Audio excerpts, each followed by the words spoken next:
Good afternoon, everybody. This is John Hamry at CSIS, and we're very pleased to welcome you all for a very special session of the Schieffer Series.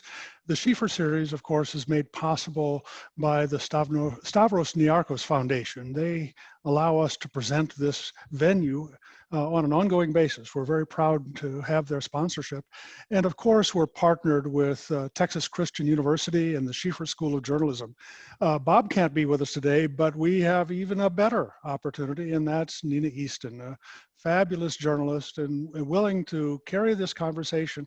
Senator Mitt Romney is our guest today, and a remarkable leader, and he is now calling America to be aware of a much larger problem that we're not fully addressing, and I really admire his leadership on this.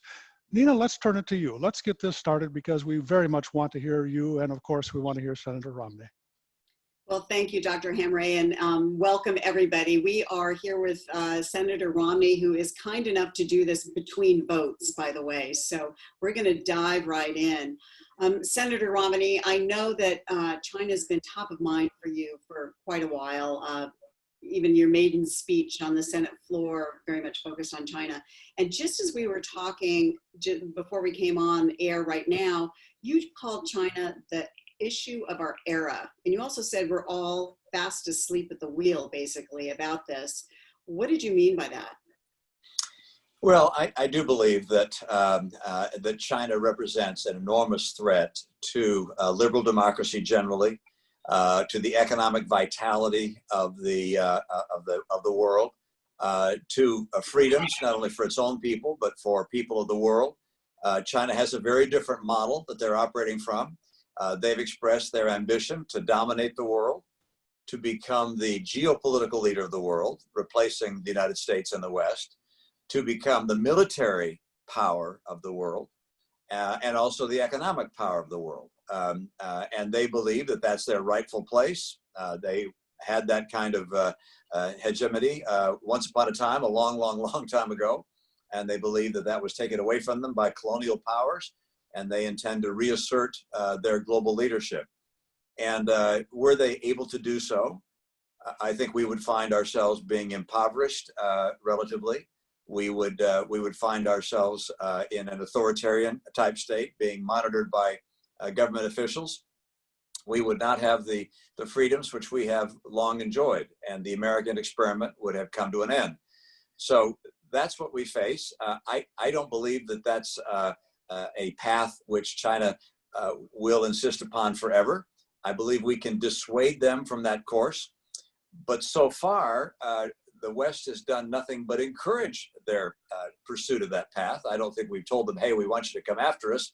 But we have believed that if we opened up our economies to them, gave them access to all of our marketplaces on a free and unfettered basis, that they would then adopt democracy and liberal democracy principles. We believe that would be the case. That turned out to be wrong.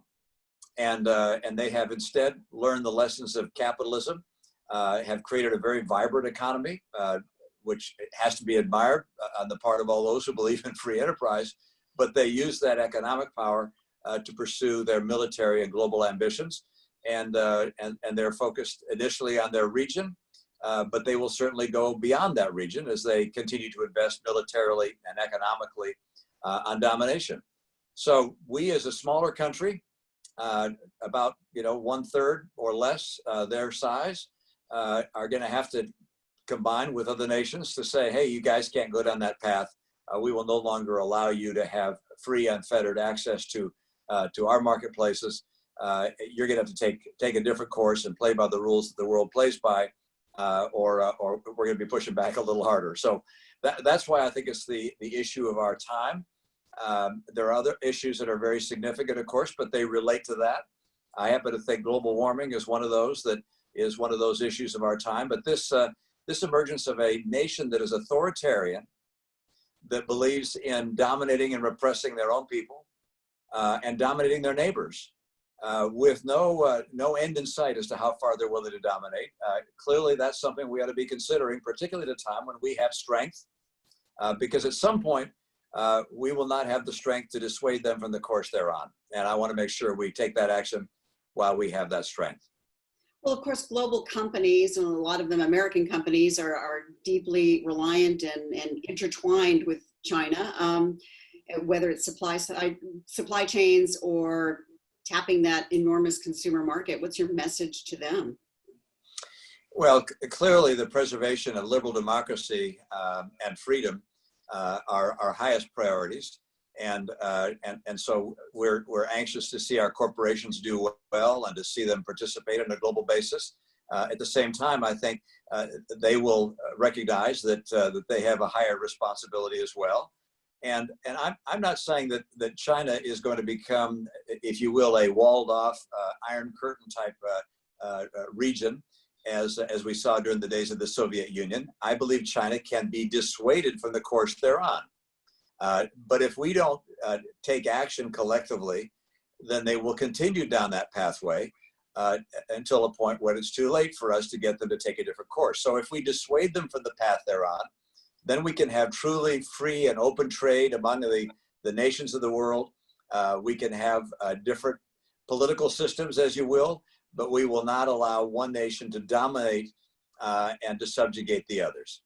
So your call for a coalition or a collective coming together of allies to essentially stand up to China, but that sounds much like what Secretary of State Mike Pompeo just said, an international order to stand up to China. What's different from what you want versus what the White House is doing?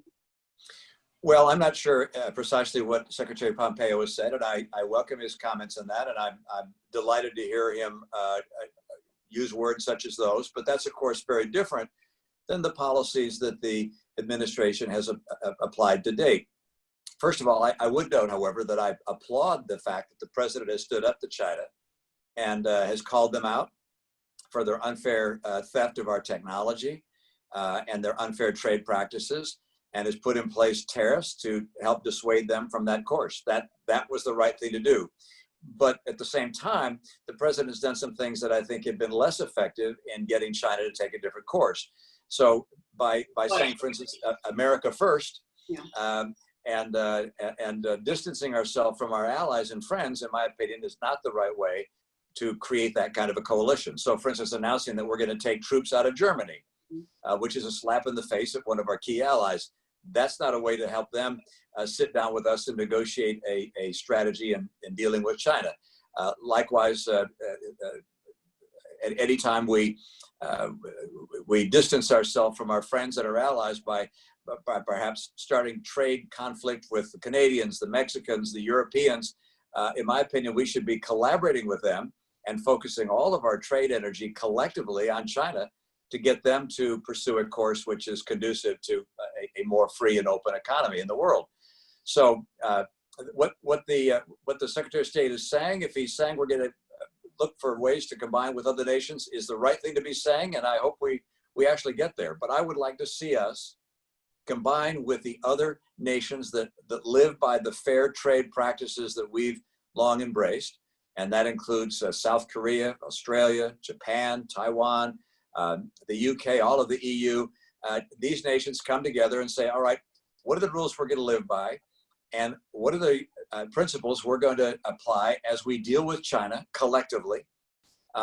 Make sure China understands what those rules are. And I believe if we do that, that China will stop some of the predatory practices which they're currently employing, which drive Western businesses out of the market, which lead to the theft of our technology, and which are obviously having an enormous impact on the very corporations that want access to the Chinese market. So let's reflect. I want to talk about some of those allies or potential allies that also are closely entwined with China in a minute. But let's reflect on the last few months with the COVID-19 pandemic. During that period, we've seen heightened military tensions in the South China Sea. We've seen a fatal border clash in India. We've, of course, seen the crackdown on Hong Kong, essentially taking away its semi-autonomous status. There are some analysts who think that this is actually a shift in China's policy, that it's going more hardball, more hardcore. And there's others who think that it's that this is seizing the moment, as it were, during a moment of weakness globally. What's your perspective on that? Well, you recall the comments of Deng Xiaoping a long time ago, where he said that that China should bide its time, that it should build its strength quietly, and not, if you will, wake up the sleeping giant of the West. And they have pursued that strategy for the last decade or so. But in the last few years, they obviously have recalculated and said, you know what, we've already established the kind of strength we need, and we no longer need to hide our ambition. And so they speak openly of their ambition to dominate the world economically, militarily, geopolitically, and they're exerting their influence and exerting their military might and their economic might, in part by saying there's nothing the West can do about it. And they look at us, I think it's less a matter of COVID and seeing us distracted from COVID, and more a matter of seeing the absence of American leadership in bringing together the nations of the world to confront the unfair practices that China is pursuing. Look, I remember during my campaign for president, I had the occasion to meet with a number of world leaders. One was Lech Walesa of Poland, and he began describing circumstances going on throughout the world. And as he talked about one region after another, he would say, we need American leadership. Where is American leadership? There's no other nation that can provide the leadership that's necessary to develop a global approach to China's ambition, and to tell them that ambition cannot be realized in the way you're pursuing it. We have to be the nation that does that. We have not done that to date. We have not brought together the other great nations of the world that abide by trade practices and principles of freedom to say, all right, what are we going to insist upon? What are we going to insist upon in order to allow China to have the free, unfettered access to our markets that they've enjoyed? And once we do that and confront China with those things, I think we have a very good prospect for them backing down. But right now they look at us and say, hey, America's out there screaming America first, telling other countries, hey, just do what you think is in your best interest. We're happy to see the EU break up. I mean, these are not the kinds of policies that say, hey, we're trying to bring the nations that abide by the rules of trade together and to form a unity and a unified approach as we deal with China. Instead, it's everybody for themselves. And that approach is politically popular, it's populist popular, but it's not conducive to exerting the kind of economic strength that would hopefully dissuade China from a course which I think is unfortunate. Are there any signs that the Democratic likely candidate for president, presumed nominee Joe Biden, is going to take a better course? Well, I think after the presidential election, whether it's Biden or President Trump that gets reelected, I think either individual is going to be thinking about their legacy. And I think there will be people who will be speaking to them loud and clear and talking about the fact that this is a time for us to deal with matters of legacy as a nation. And specifically, the emergence of China is one of those issues we're going to have to deal with. I think climate change is another one we're going to have to deal with. And that if they want to go down in history as someone who was asleep at the switch, that they can do nothing about those things. I do believe that individuals of good faith who are concerned about their own personal legacy may be able to be convinced, we'll see, to take the kind of action necessary to preserve the liberal democracies that the world has long known. And I mean, you know, liberal democracy is on the retreat now. China and Russia have been pursuing authoritarianism and exporting it to other nations. They obviously, Russia is now playing a much bigger role in the Middle East. China is exerting its strength in its region as well. Nations which have in the past been more closely aligned with us are showing signs of distance. The Philippines, for instance, changing our military relationship with them. The Solomon Islands, no longer recognizing Taiwan as in the way they have in the past. I mean, these are nations that are reading the handwriting on the wall and saying, you know what, I'm seeing a stronger China and I'm seeing a weaker America and a weaker resolve on the part of the West, and they're taking action accordingly. And so I'm hopeful we can get progress on this front, but I don't see it today. Obviously, with COVID going on, with an election year underway, this isn't the time that you'd expect these kind of actions to be taken. But I'm hopeful that with a new administration, either a Republican or Democrat administration, that's going to be in power come next January, that we'll be able to address these longer term issues. I wonder too, though, if you see any potential or some backlash from allies who had more friendly relations with China. And I'll give you an example. Well, there's lots of examples, but Hong Kong, the crackdown on Hong Kong has prompted Canada and Australia and now the UK to drop their extradition treaties, essentially providing a safe harbor for Hong Kong citizens who want to exercise their political liberties like free speech. What does that tell you? Yeah, I think there's an opening now, Nina. I think I think the world was looking the other way with regards to China's emergence, and didn't consider the predatory nature of their economic policies and their military investments. And we're thinking that, gee, China's just like everybody else, and they're good guys too, and they're going to go along and get along with the rest of the world. I think now they look and say, gosh, this wasn't exactly the way we anticipated things. We're a little surprised by what's happening in Hong Kong. And I think that's wakened up a number of people around the world. And this is an opportunity for our president, either the current president or the next president, to say, hey, let's get these nations together, the nations that play by the rules of economic freedom. Let's get them together and talk about how we're going to deal with China going forward. And this isn't something we would hide from China, but it's saying, for instance, you cannot continue to massively subsidize industries selling products massively below their cost, such that you drive Western businesses out of business, laying people off, weakening us economically, and hollowing out our economic capabilities. And that is just something that has to happen. And I think you make a good point. What we've seen China doing, both in the South China Sea, in Hong Kong, with the Uyghurs, with their social scoring, where by virtue of cameras on every corner and facial recognition technology, repressing individuals who want to express their independent point of view. All of these things are waking up, I think, other nations, and this all presents an opportunity for the leadership of America to stand up and coalesce international effort. Yeah, and speaking of the Uyghur population, the BBC just showed drone footage on July 19th, as you know, of blindfolded Uyghur Muslims.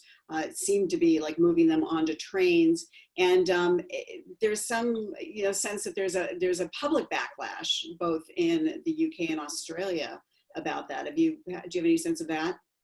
Yeah, I find it astonishing that China, by virtue of their repression of free speech and the media, is able to keep the story of what they're doing in their own nation as quiet as it is.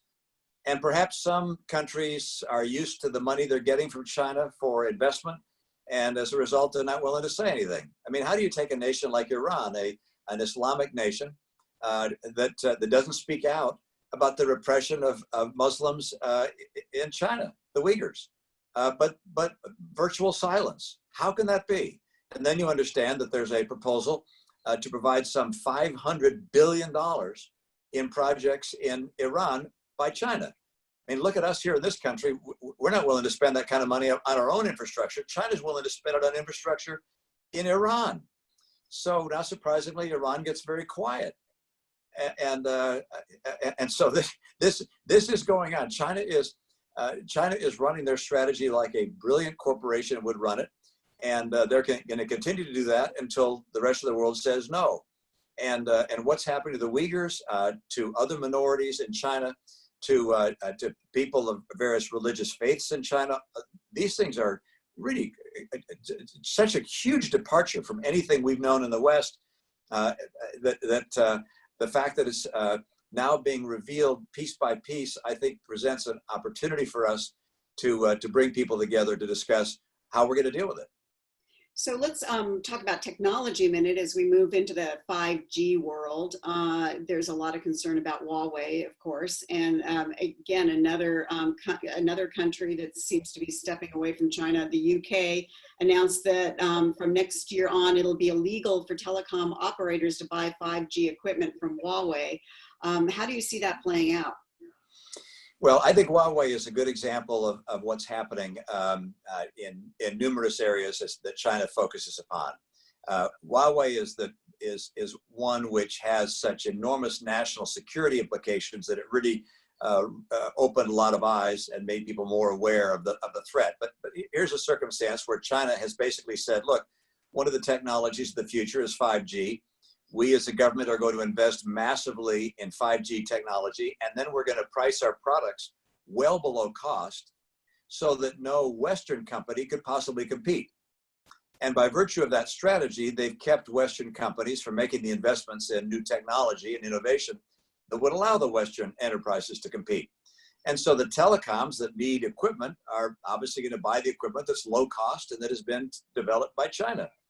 And this is an approach they have rolled out in industry after industry. They did it first in steel. A decade or so ago, they had 5% of the world's steel market. Today, they have 53% of the world's steel market. They didn't happen to do that just by skill foresight on industry. They subsidized industry. They priced their products massively below cost and drove the Western companies out of business. They have done that with regards to 5G. My own view is this, and I can't impose this view on our nation, let alone other nations. But my own view is that on technologies that are key to our national defense, that we ought to insist that free nations only buy those products from other free nations. And that nations that are not free, that are authoritarian, and that have military designs against the West, that they cannot be the source of key products that become part of our national defense infrastructure. And if that were the case, then companies like Nokia and other technology companies that manufacture high-tech products would say, okay, we can invest in this new technology because we know we're not going to get knocked out of business by the Chinese subsidizing an industry, pricing below cost, and making our investment worthless. So, Senator, you mentioned before we went on air, you talked about Taiwan and technology. Can you share your perspective on that and their designs on Taiwan? Yeah, it's been a long standing recognition, I think, on the part of the world that China would like to ultimately grab Taiwan. And we've made it clear that that's not acceptable to the United States of America. But there's a lot that China would like to receive from Taiwan. One thing that I think we perhaps ignore at our peril is that Taiwan really has some extraordinary assets. Its people are industrious and capable, but one area of their great strength is in manufacturing semiconductors. They are the world's leader in chip manufacture. I received a full study by the McKinsey Institute, and they looked at the supply chain of chips and noted that a Taiwanese enterprise really dominates the world in chip manufacture, that Intel is a major player, but that it's narrowly focused, and that the Taiwan enterprise really is the player in chip manufacture in the world. And of course, who owns the chips can have an enormous impact on technology of all kinds throughout the world. So if I were China, I'd be looking with great interest at Taiwan, even if that were the only asset I was interested in. And clearly the people of Taiwan don't want to lose their independence in their thought and their electoral system and so forth. So yeah, one of the amendments that we just voted on was an amendment by John Cornyn to encourage the manufacture of chips here in the United States. I note that the McKinsey Institute people indicated that in order to be competitive in manufacturing chips today requires about a $50 billion investment. And even then, you're not sure that you'll be able to be competitive. China itself has been making that kind of investment, is not competitive with Taiwan. But there is a race going on for the technology leadership of the world, and we hardly are a player today in that element of that race.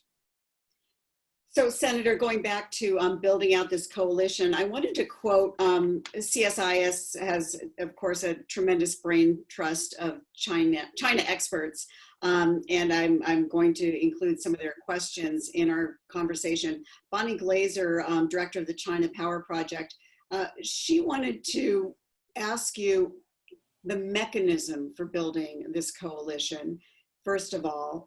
And what should the U.S. prioritize in its efforts if there is a coalition? What should be the top priority? Well, I would anticipate that a president following the election would call a summit of leaders of other nations that abide by fair trade practices and free trade practices. So they don't have to be democracies necessarily, but nations that play by the rules. And they would come together and have as an agenda a discussion of practices which they believe are essential to maintain economic vitality in their respective countries and to prevent China from predatory behavior. And the key is, in my opinion, of China's effort right now is the use of predatory pricing to drive Western enterprises out of business and to establish Chinese monopoly or near monopoly. So as a for instance, this is a small matter perhaps to some, but the Swiss, for instance, manufacture commuter rail cars. And they manufacture those here in the United States, and of course they manufacture them around the world. There was a recent bid in Boston for new commuter rail cars. And the Chinese came in at 50% lower price than the Swiss company, obviously massively below cost. If Boston then chooses the Chinese company, as you might expect they would, and if this is duplicated in other parts of the world, why then the Swiss company will go out of business, and we will end up with one supplier, the Chinese supplier. And this happens industry after industry. It's known as predatory pricing. It's illegal under the Sherman Antitrust Act here in the United States for an American company to do such a thing. But of course, it's not illegal for China to employ that practice. It's only unwise for free nations to allow it to go on without saying, stop. You can't continue to have access to our markets if you're going to price your products below cost and subsidize them massively with government funding. And so that would be at the top of my list, which is predatory pricing.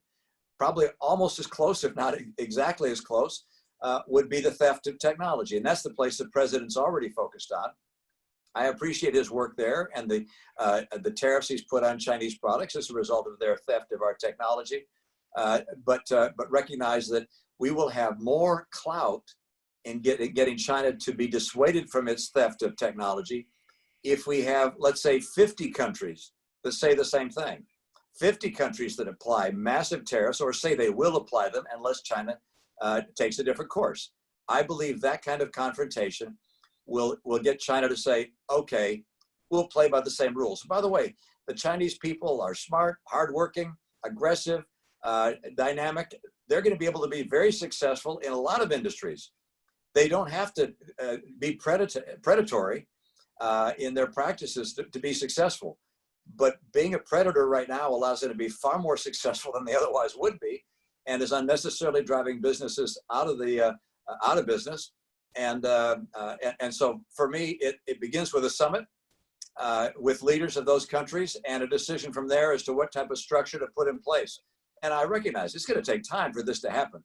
So you're but calling this for a should have been summit. a long time ago. You're calling for a summit of nations. What would it be called? I haven't got a name. I'm not president. Had I been elected, I probably would have been working on this a long time. And by the way, there may be other measures. People may say, look, we get the G20 together and talk about it there. Or there may be other places to have that conversation. But I'm open to the vehicle that's used. But I think we need to get the leaders of great nations together. We'd probably start off with a relatively small group to see if even we can get on the same page. And then call for more nations to come together and discuss these things together and see if we can't find unity in understanding what the trade policies are going to be given the nature of the new economy.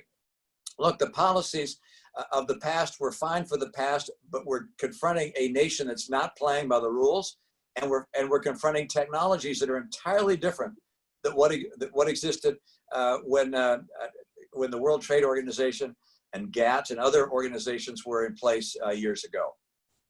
Right. So speaking of trade policy and coalitions, also from CSIS, Scott Kennedy, Senior Advisor and Trustee Chair in Business and Economics, wants to ask about the TPP, the Trans-Pacific Partnership, which of course the U.S. withdrew from.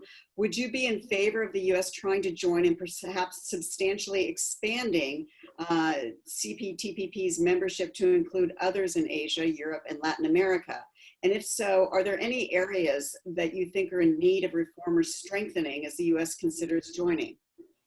I do believe that that combining with other nations to promote free and fair trade among our nations is in our interest, and becomes one of the vehicles that we confront China with and say, look, if you want to be part of this, you're going to have to change your ways.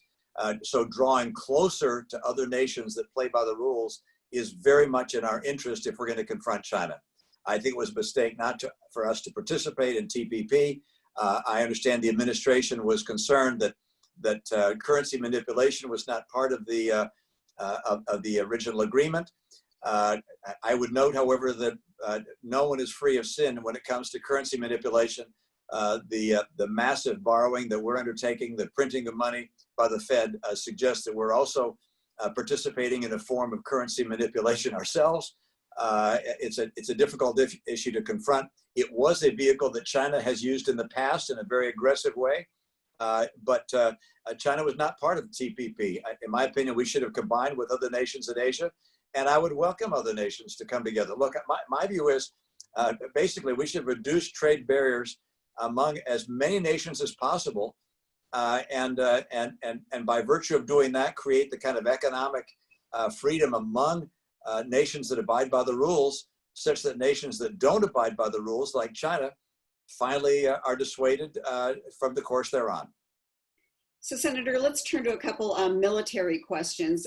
These are from Mike Green, also from CSIS. He's a senior VP for Asia. Beijing has been on a massive military buildup, ranging from ballistic missiles and aircraft carriers to cyber and space weapons. Where should we be prioritizing our defense efforts? And do you really think we can deter China from aggression? Should we be worried about an arms race with China? Well, I'm worried about an arms race, but I'm even more worried about an arms disadvantage. In my opinion, it's essential for us to maintain deterrent and to show China and other nations that it doesn't make sense to think that you're going to outcompete the U.S. when it comes to military capability. And I think there's something that's very important that CSIS and other organizations need to communicate, which is the world at large, particularly among the public, and I think even many in leadership, believe that because we spend so much more than either China or Russia combined, that we're way ahead, and that we don't need to worry about ever being anything other than the superior military power. But I was interested in finding out what percent of our military spending is spent on procurement. And if you take our total military spending, including veterans benefits and healthcare and all that, it's roughly $1 trillion, and 15% is spent on procurement.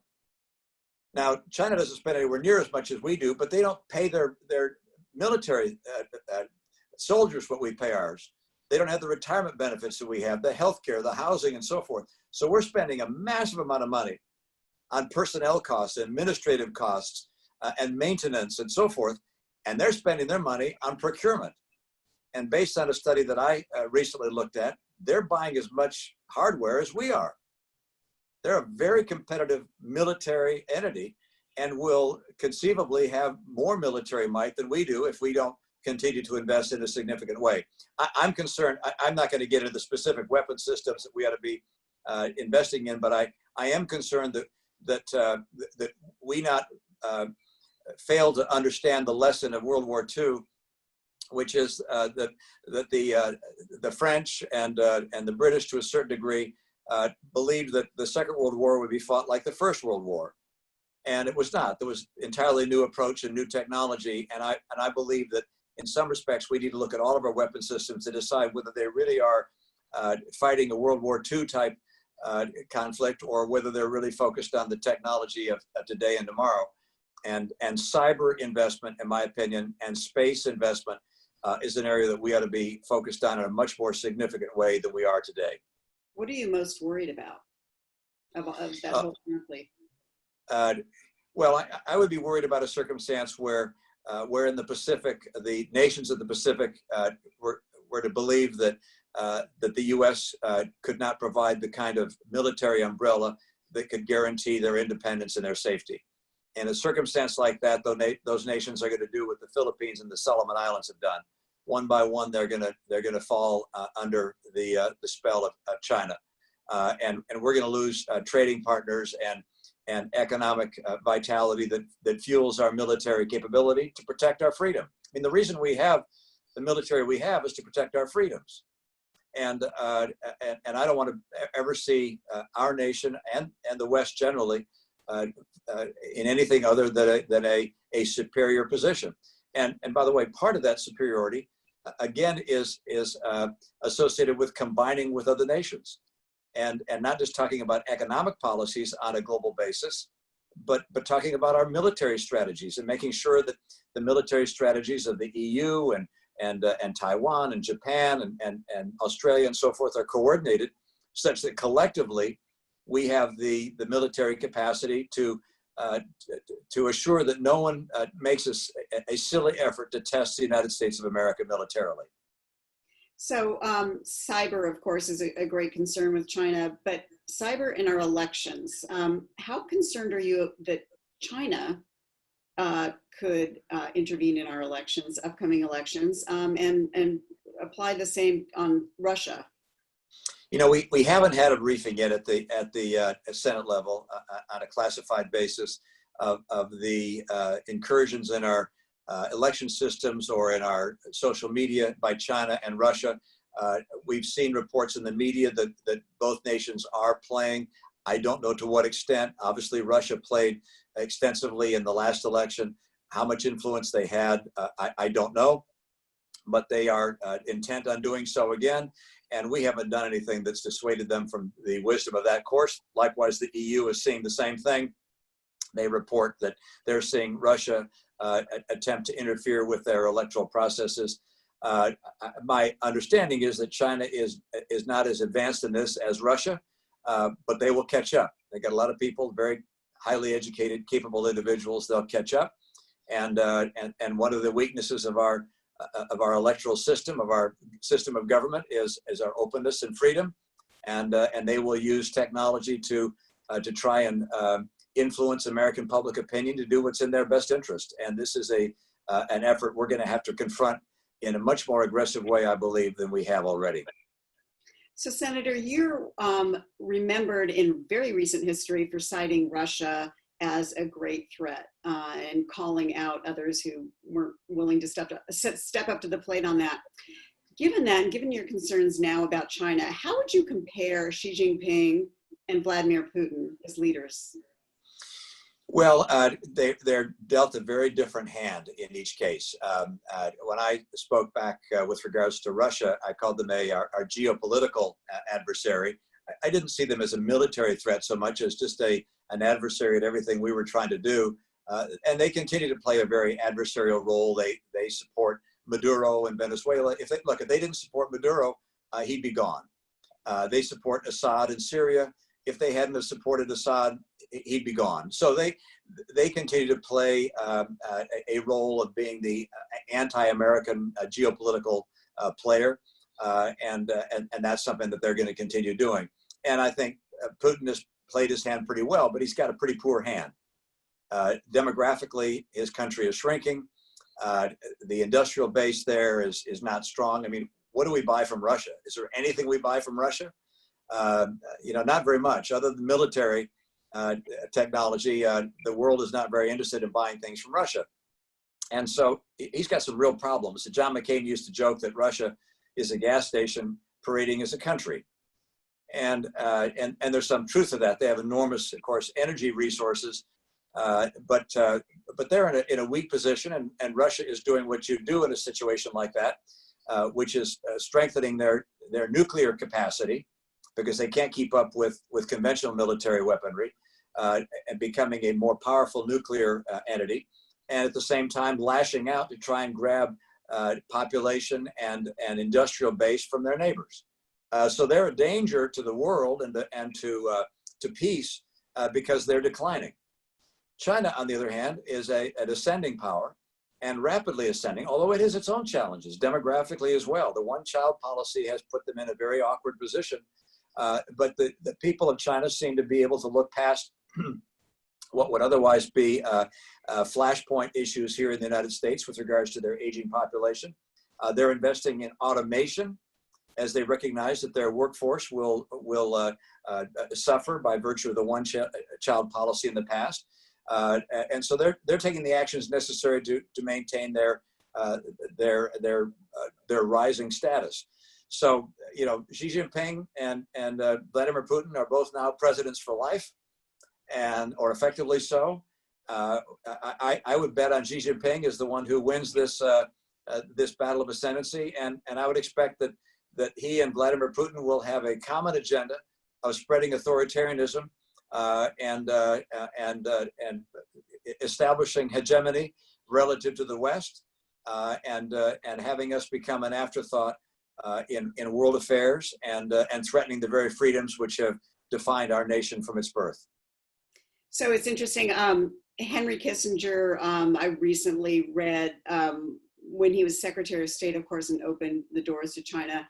He actually, and of course, was bullish on the relationship, as a lot of people have been. But in the early 70s, he privately told someone that when the Chinese don't need us, they're going to be very difficult to deal with. And I wonder if you think we're at that point. Well, we're getting closer and closer, and 10 years from now, we will be beyond that point. I don't know precisely where that point is, but the fact that they're as visibly assertive as they are suggests that they're pretty close to that point. I mean, look, when you have a country of 1.4 billion people, and we're a country of 330 million people, ultimately their economy is going to be a lot larger than ours. And ultimately, they're going to be able to invest far more in their military than we are. And so how does a small country keep up with a much larger country? And the answer is by linking arms with our friends and by coordinating our economic and military strategies such that we can maintain a deterrence and maintain the social and economic order that has made the world a more prosperous and peaceful place over the last 70 plus years. So the effort on the part of the administration to sort of go it alone and if you will, offend our friends and allies, in my opinion, is exactly the wrong way to go. We ought to be looking to create greater trade opportunity with our neighbors and with other free nations around the world. We ought to be linking arms. We ought to be encouraging NATO to be more effective. We should be being more friendly to Germany instead of slapping them in the face. And yet we're taking the exact opposite approach. And were China not around, maybe that'd be okay, but China is around.